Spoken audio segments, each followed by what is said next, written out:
Abandoned structures hold the secrets of America's past.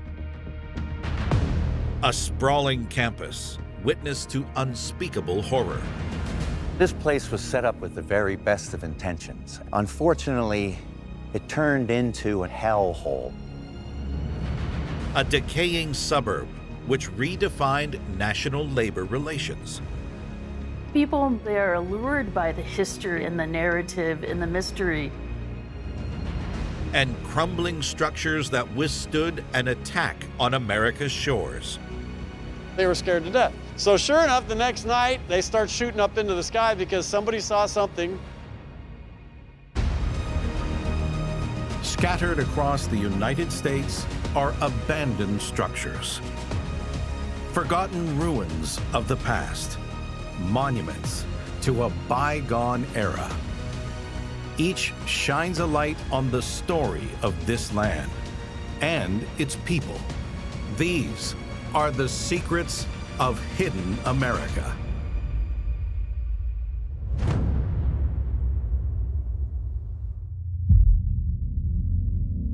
On the outskirts of the Windy City lies a suburb full of dilapidated structures, which defined America's industrial past and shaped its future.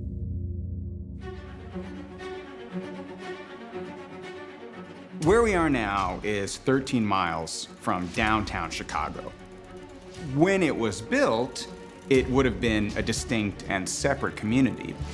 We are in an area that seems maybe suburban, except as you get close to it, it's clearly not an average modern suburb. People that come to Chicago and stop here are always surprised. It's like stepping back into the past. And it's just wonderful to live in a rich historical place that attracts new interests, new culture. This is a little slice of old school Chicago. As the nation's second city boomed, this place was built with a plan in mind. These elaborate red brick buildings, they're very grandiose, they're very ornamental, and they're actually also quite uniform. You can see that they're all designed together. The bones of old construction leaves clues as to when and why this place was founded. I see the date 1889, which is the height of the Gilded Age in Chicago. In the later 19th century, Chicago was the gateway to westward expansion. This community was at the center of all of that.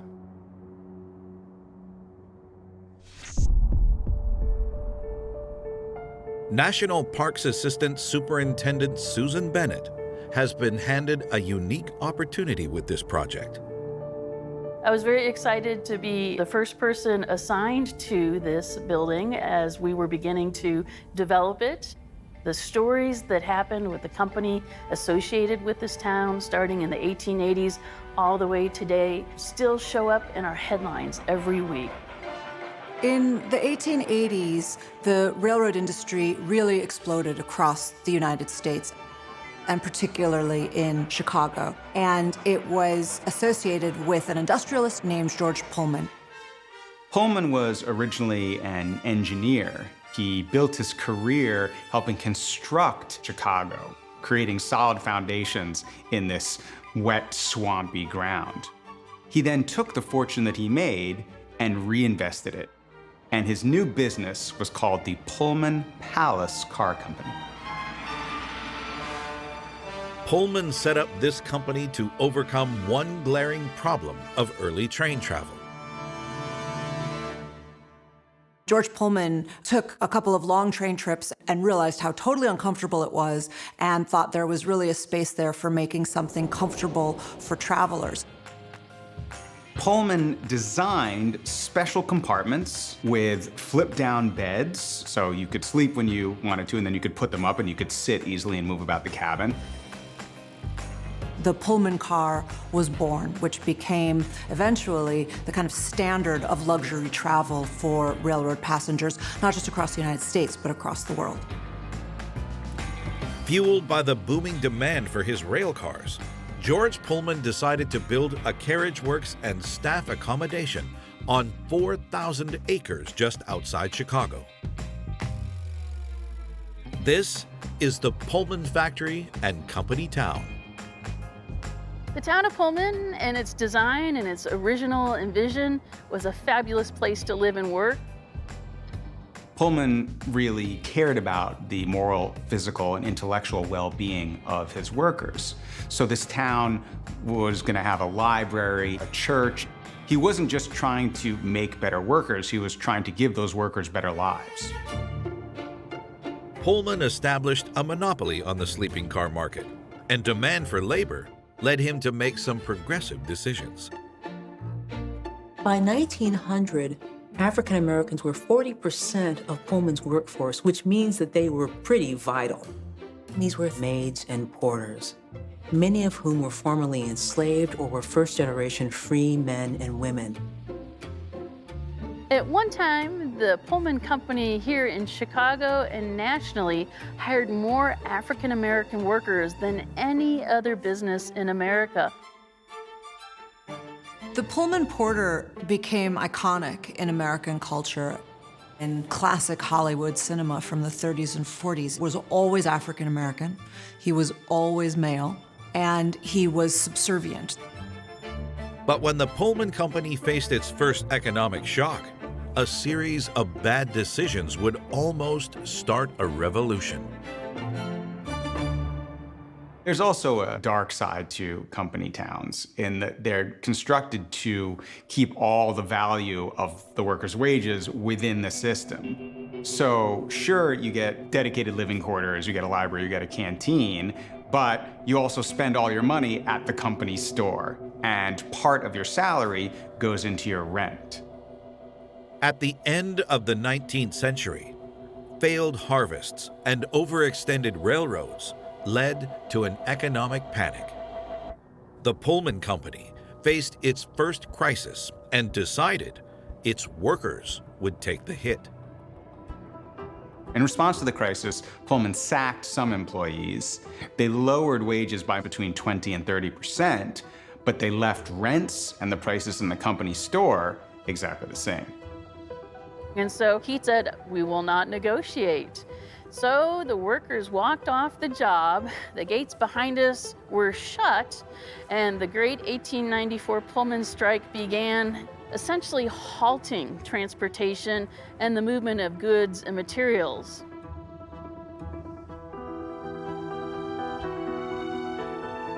But the local strikes that began here at the Pullman factory soon became a nationwide problem. More and more train workers around the country struck in solidarity. And by the end of the Pullman strike, 125,000 workers had struck in sympathy with the Pullman workers. And it brought absolute chaos. As the strike grew, federal mail deliveries were stopped. President Grover Cleveland's response would be brutal.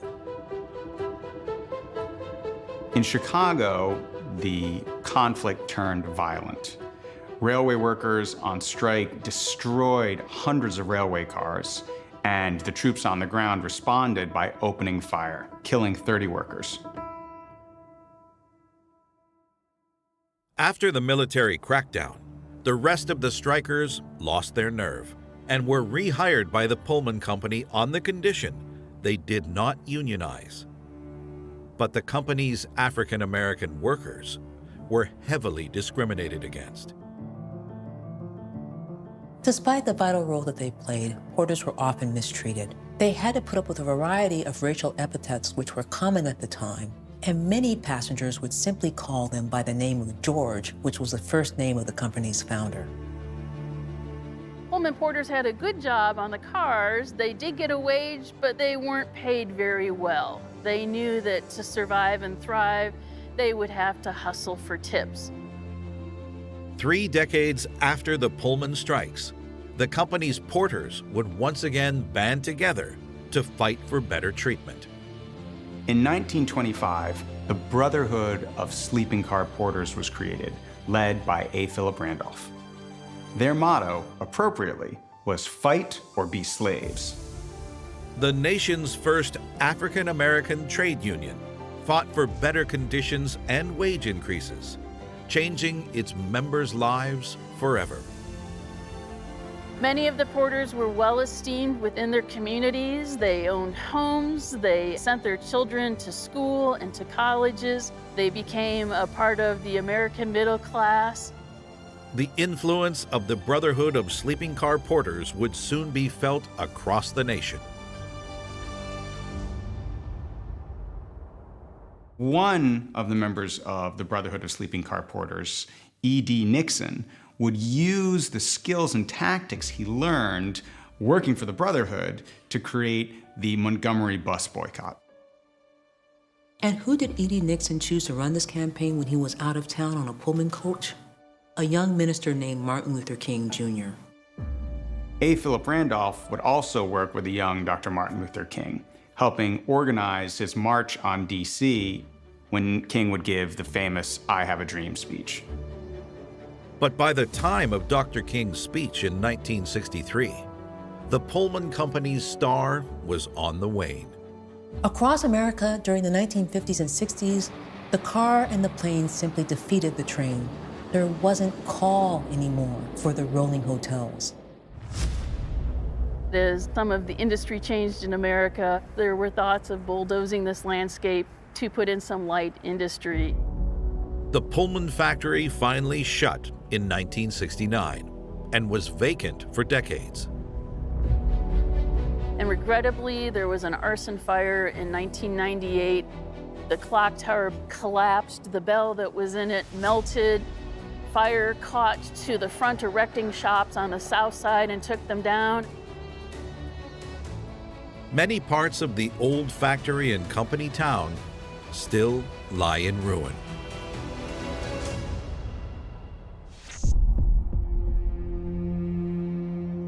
Today, this model town and factory, which once stood alone on the prairie, has become just another neighborhood on Chicago's South Side. But one Chicagoan has not forgotten about George Pullman's company town. President Obama used a law called the Antiquities Act, and therefore he was able to create a National Park Service unit called Pullman National Monument. President Obama has a personal connection to this site. Pullman porters helped push forward our rights to vote and to work and to live as equals. One of those porters, great-granddaughter, had the chance to go to a great college and a great law school and had the chance to climb the ladder of success. And I know that because today she's the First Lady of the United States of America, Michelle Obama. Since 2015, efforts have been made to maintain and repair many of the historic buildings in the Pullman town. The clock tower was restored after the devastating fire and has been turned into a visitor center so future generations may learn about how this town changed the nation. Labor issues, government regulation, manufacturing, capitalism, the balance of all of these powers are still playing out in an American economy and the lives of Americans today.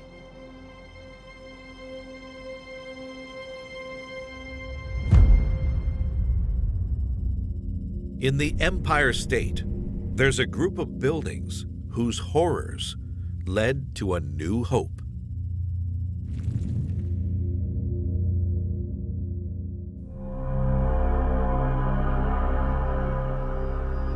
When I first came here, we went into the big building, and the first thing that hit you when you walked in the door was this incredible stench. It's almost like a kind of living death to be here. We are in the beautiful Hudson River Valley, about 45 miles north of New York City. We see a sprawling complex of buildings, well made of stone, kind of a neoclassical style. There are lots of strange signs of habitation, like play equipment and multiple basketball hoops, far more than any ordinary town would need. To the west of the site, a copse of trees hides a ghostly secret. We come to these rows and rows of metal signs that look almost like crosses. This is a cemetery. For some, this place offered a reprieve. This was a facility that maintained life 24 hours a day and provided love to those who needed it. But for many who called these buildings home, the dream turned into a nightmare.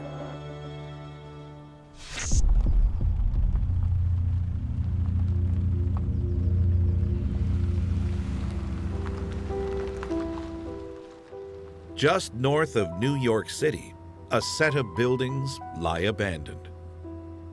Reverend Mark Lukens knows them well. I grew up about 10 miles from here. This very pastoral, beautiful campus. It looked like a university or something. I came here for training, and it would seem like it was deserted. You never saw the people who lived here. Mark came here to help residents with developmental and physical disabilities.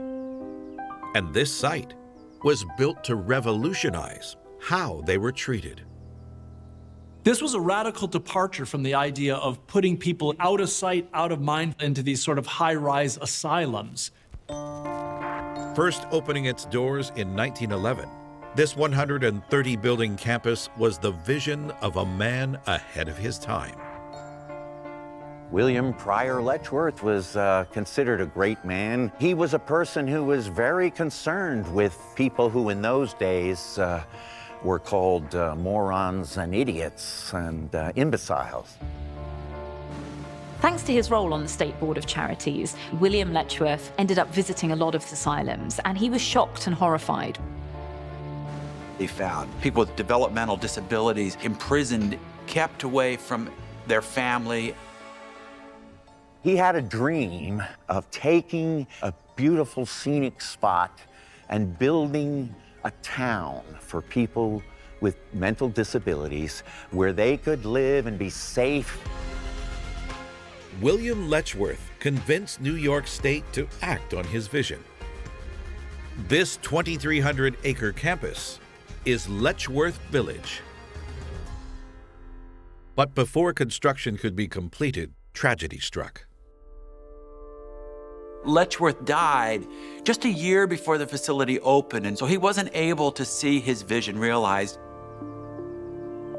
Even without its champion, Letchworth Village began enriching the lives of its patients. Wilbur Aldrich first worked here in 1964, age 17, and stayed for the next 3 decades. The goal was to provide as much normalcy as one could have out in the world. There were farms here.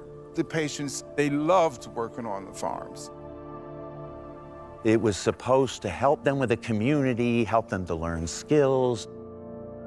To enrich their lives, the patients also learned sewing, gardening, and toy making. But the success of these schemes would become the facility's downfall. As news spread of the good work, demand for places grew out of control. Patient numbers just kept rising and rising, and soon they couldn't let the people out anymore. I mean, at one point, there were over 3,000 patients here. So that was the biggest problem. There was also a lack of staffing. The low staff numbers and swelling patient population meant outdoor activities ground to a halt. And in the 1960s, authorities shut the farm. The patients weren't being paid for working on the farm. With the age of enlightenment, there were people who felt it was a form of slavery. With the patients now stuck indoors, Letchworth Village had become the very thing it had set out to end. It's something Mark experienced firsthand. Everything was done in the most dehumanizing of way. You'd line them all up naked, and you would send them through the shower, and someone would be in the shower, and then they would send them out to the next guy who would dry them. Nobody wore their own clothes unless it was visiting day. On an average day, they would wake up at around 6 o'clock in the morning, go for breakfast, come back to the cottage. they would then remain in that cottage pretty much all day. Building were just idle, except for the fact the staff interacted with them. Most of the staff I worked with very few exceptions, were decent human beings. But you were faced with this constant frustration of how limited your actual ability was to do anything. Out of public view for decades, the residents suffered silently. But in 1965, there was a glimmer of hope. New York Senator Robert Kennedy became very concerned about facilities like Letchworth. He conducted a tour across the state to see what was really going on. Kennedy was pretty horrified by what he found. In an impassioned plea to the American people, Kennedy proclaimed that the horrors he'd seen bordered on a snake pit. Robert Kennedy talked about the crisis in these facilities, but not a lot of change happened. The sad reality is out of sight, out of mind, so it's easy for the public to forget it. Senator Robert Kennedy had failed to stop the patient's suffering. But life here was about to be thrown into chaos with the visit of an ambitious young reporter. In 1972, Geraldo Rivera visited various institutions, including this one, with his TV cameras. He purposely shows up 2 hours early with his crew, and what does he find? He finds exactly what he feared, is that the people are terribly treated, and he exposes this all to the world. Suddenly, on the 6 o'clock news, you could see the horror. People in big open rooms with nothing to do. After Geraldo's expose, everything began to change.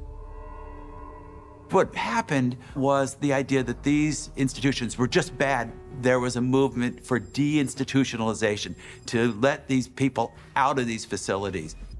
A dehumanizing system was changed by the fact that people looked at it and said, those are human beings. That could be my son, that could be my daughter, and we're gonna change this, damn it.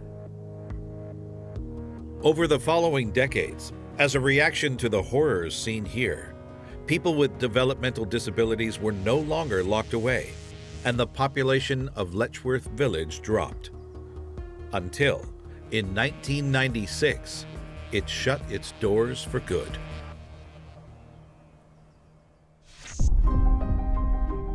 Nearly 30 years on, the majority of the campus still lies abandoned. Yet some of the buildings have been given a new lease of life by a neighboring town. Some of the buildings have been restored and being used as government offices, and there are plans to restore others as housing. While many of the buildings have been adapted for their new roles, today attitudes towards disabled people are still evolving, as we learn from the suffering of the patients of Letchworth Village. It was a terrible place, but the horror sparked a revolution that changed for the better the lives of tens of thousands of people. Out of this place came one of the best service systems in the world for people with mental disabilities.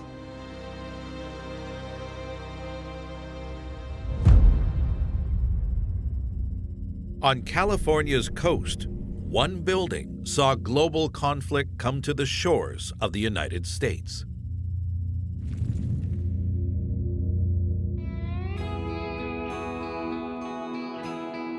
Santa Barbara is one of the most beautiful coastal cities in California.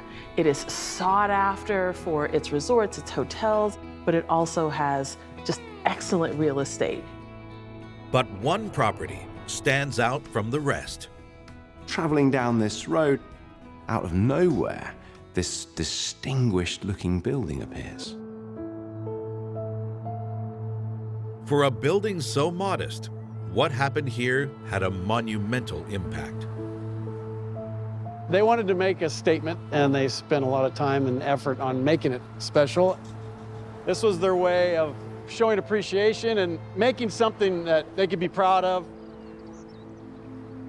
There are hints near and far to what this place was.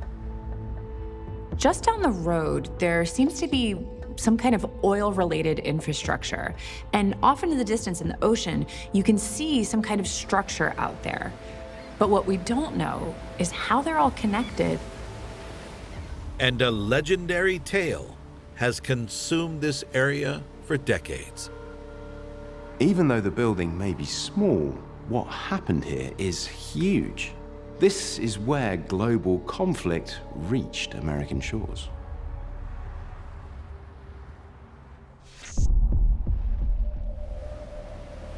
Tom Meduno has lived here all his life and is proud of his town's history. If you look on the side of the hill there, you can see a big cactus patch. That has been there for 100 years. And we call that Kate's cactus. The reason is Kate Din Bell was the woman that owned this ranch at one time. She said, if you drill where that cactus grows, you'll become rich beyond your wildest dream. And she was right. California was synonymous with the gold rush in the 1800s, but by the turn of the century, there was a new product that was interesting people: black gold, oil. And this place proved to be a black gold mine. This is the Elwood oil field. It was one of the largest oil fields in California. It was even the most productive oil field in the world at one point, producing over 100 million barrels of oil in 3 decades. And this is the flagship building of the company that once owned this whole oil field. This is the Barnesdale Rio Grande gas station.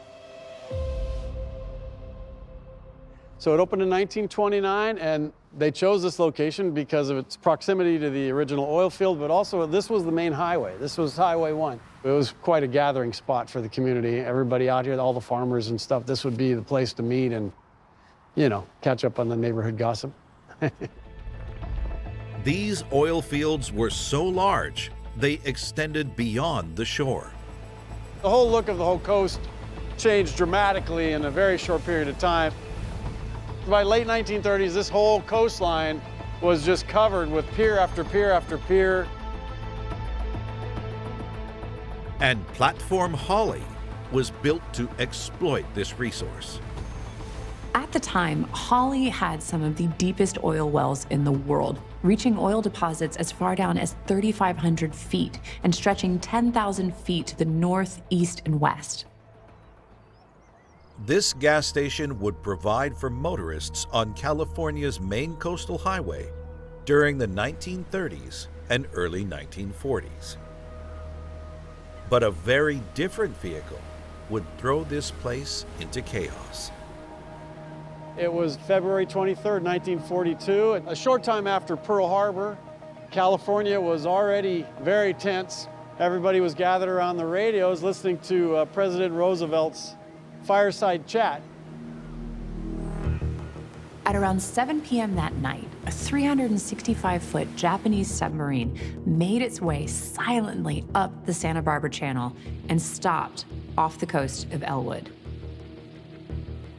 The commander of the submarine, Kozo Nishino, who was apparently familiar with Elwood, ordered his crew to fire the deck guns for 20 minutes. There were shells flying everywhere, but luckily, they missed the gas station. This was the first time mainland America was directly attacked during World War II.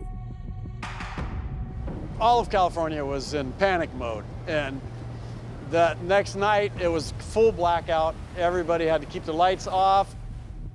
But this sneak attack would be followed by something much more dramatic. On February 24th, several hours after the initial attack on Elwood, the American military was alerted to enemy activity 120 miles west of LA. Air raid sirens sounded and troops took to their posts. More than 1,400 shells were fired in the space of a few hours. It was chaos. But when the all clear sounded, there were no signs of downed Japanese aircraft. Troops had spent hours firing at what they thought was the enemy, but it turns out they'd been shooting at a weather balloon. Luckily, the impact of what came to be known as the Battle of Los Angeles was superficial and was put down to war nerves. Yet in the aftermath of the bombardment of Elwood, many questioned why this small town was singled out to wreak havoc on America. The story goes that Kozo Nishino was the captain of a Japanese oil tanker, stopped at the Elwood oil fields for refueling. Nishino took a stroll along Elwood's beach and spotted an unusual-looking cactus. Determined to take a cutting back home, he climbed the fence that surrounded it. According to the story, while climbing this fence, he lost his footing and fell head first into this cactus. A group of local oil workers watched and laughed as Nishino struggled in the thorny cactus patch. Nishino is mortified, and from that moment, he vows to seek revenge. According to legend, World War II grants Nishino his opportunity as he is chosen to command a submarine. His attack on Elwood was retribution for his earlier humiliation. Now, all of this makes for a great story, but the reality is that there's no evidence to suggest that Nishino ever was the captain of a Japanese oil tanker, nor that he'd ever visited Elwood. This station continued to pump gas after the war. But in 1947, the main coastal road, Highway 101, was rerouted, which completely bypassed it. That was the beginning of the end for this being a popular gas station. This became just a road used by locals. And in more recent years, Platform Holly has been mired in controversy. The oil company was weathering some very serious complaints. There were concerns over fracking, but there was also a lawsuit led by famous environmental activist Erin Brockovich. Then, in 2015, a pipeline cracked open.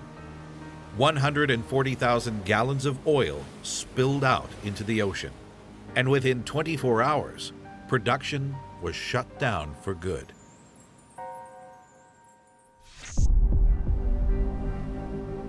The Elwood oil field was a rich mine of black gold for decades, but now these structures stand barren. Platform Holly is in the process of being decommissioned, while the Barnesdale Rio Grande gas station has been gifted to the city of Goleta. I think it's very important that this gas station is saved because of the architecture and the effort that went into it, and also that it is a symbol of the oil industry in California. While it was an ugly period of time, it was a very important one, and this is the last sign of it that we have. The discovery of oil undoubtedly shaped the world we now live in, for better or for worse.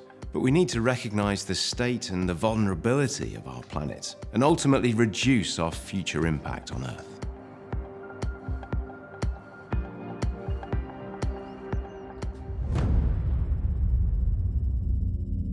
In northeastern Pennsylvania sits a structure built by a secret society which welcomes some of America's biggest stars.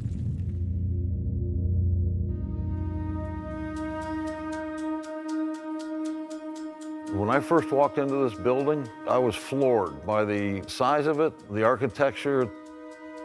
Once you walk in here, when it's in good shape, you'll never forget it.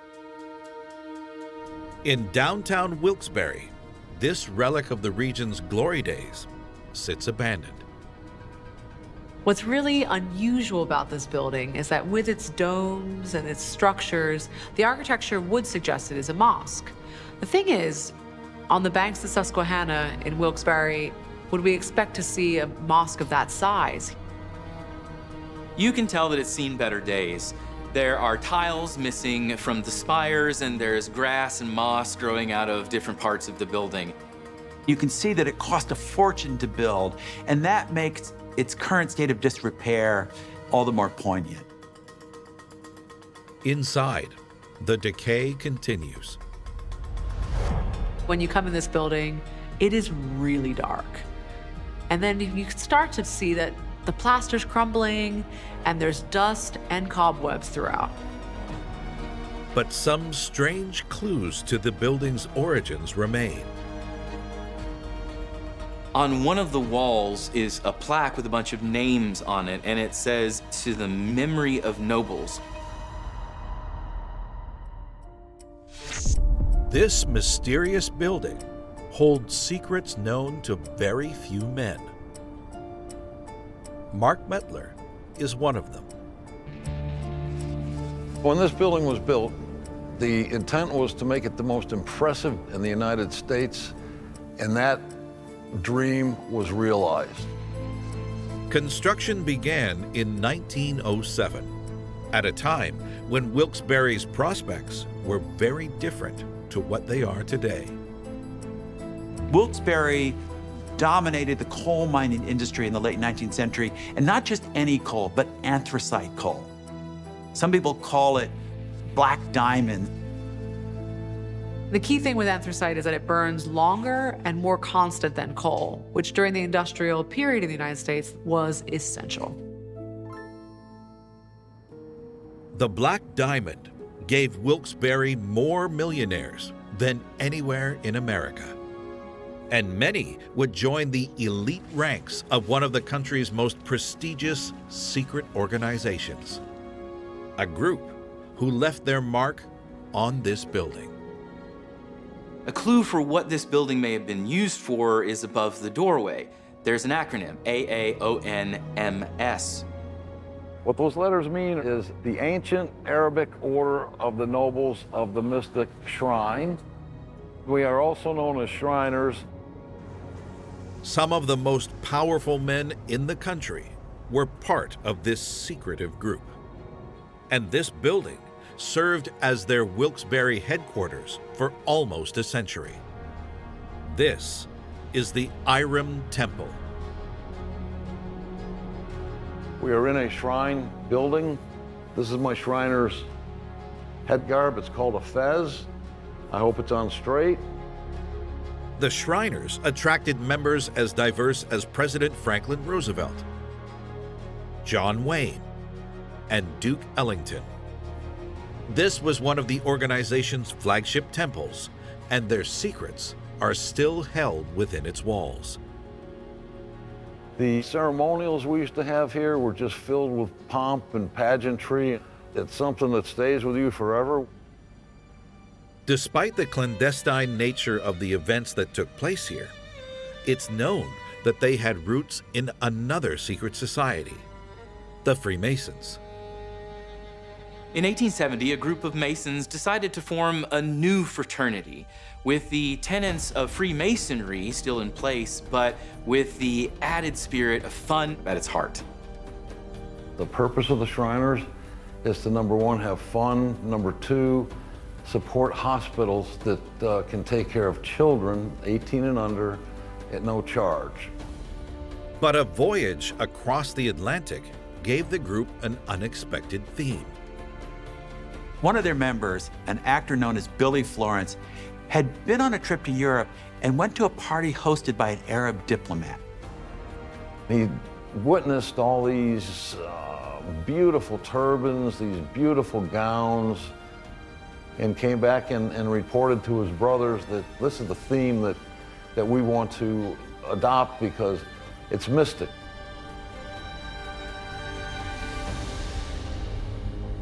Today, this Eastern influence can still be seen in the crumbling ruins of the Iram Temple. It's where Shriners in the Wilkes-Barre area began their journey into the Brotherhood. Tens of thousands of Shriners have actually gone through the initiation process on the stage behind me in front of thousands of their fellow Shriners. According to legend, these initiation rituals involved Shriners being sworn in with a copy of the Quran.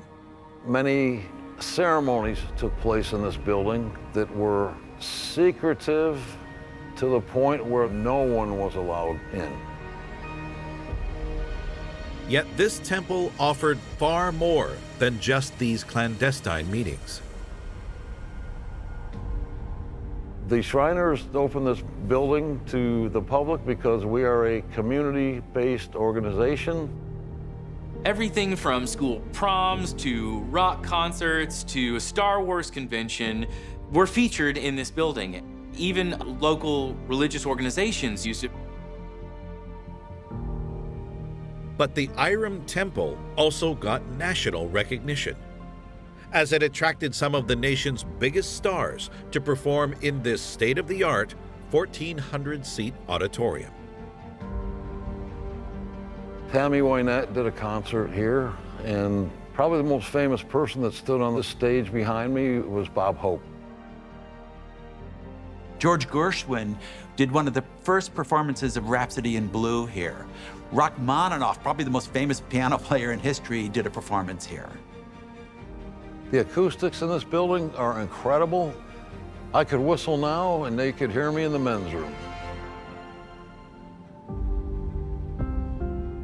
Despite the acoustics and star names, near the end of the 21st century, the Iram Temple faced new competition. A new theater was built nearby in 1986, and with the interest waning for large music and performance venues, the place just fell out of use. In 2002, the Iram Temple shut its doors for good. The way we felt when we shut the doors was not a good feeling. We felt horrible. Guys were shaking their heads. It was depressing.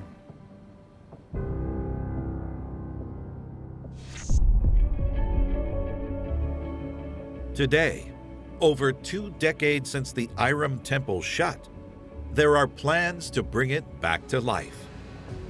Mark is part of the restoration group. My main role here at the Iram Temple Restoration Project is to be the key link between the actual temple project and the Shriners. I love the role, and it's very gratifying. They want to reopen this building as a concert hall. And there's also a museum to Wilkes-Barre history in part of the facility. Tell you what, when this building's finished, when I walk in this place, I don't know how I'm going to hold back my emotions.